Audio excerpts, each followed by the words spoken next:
In this video, I'm going to show you how to create a meeting link or schedule a meeting in Microsoft Teams.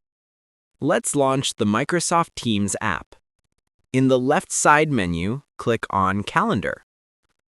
If you can't understand the calendar format, the columns are the dates and the rows are the times for each date. Select the time and date you would like to schedule a meeting. In this menu, you can see that in my current Teams plan, I can create a meeting for 60 minutes and up to 100 participants can join my meeting. Add a title for the meeting. Now, in this section, you can invite specific people to your meeting. Although anyone can join your meeting through the link, if you invite someone, they will receive an email invitation.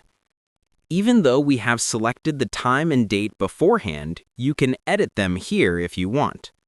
In my case, I will increase the ending time to 8 p.m. If you want, you can add your location here as well. Now add a description for your meeting. You might think that the description is unnecessary, but the people you invite to your meeting will see your description, so it's crucial to add it. In the top right corner, you can edit who can present in the meeting. After you are done, click on Save. A pop-up should appear on the display showing the important details about your meeting. In the pop-up, click on Copy. Now you can share the copied link with your participants. Let's go back to Calendar. Here you can see that the meeting is displayed. You can copy the meeting link from here as well. If you need to change anything about the meeting, click on Edit and you will be able to edit the event.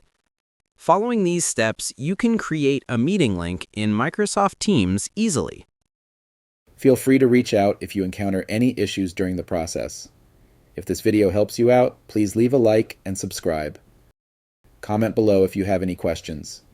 If you need further assistance, consider hiring a professional using the link in this video below.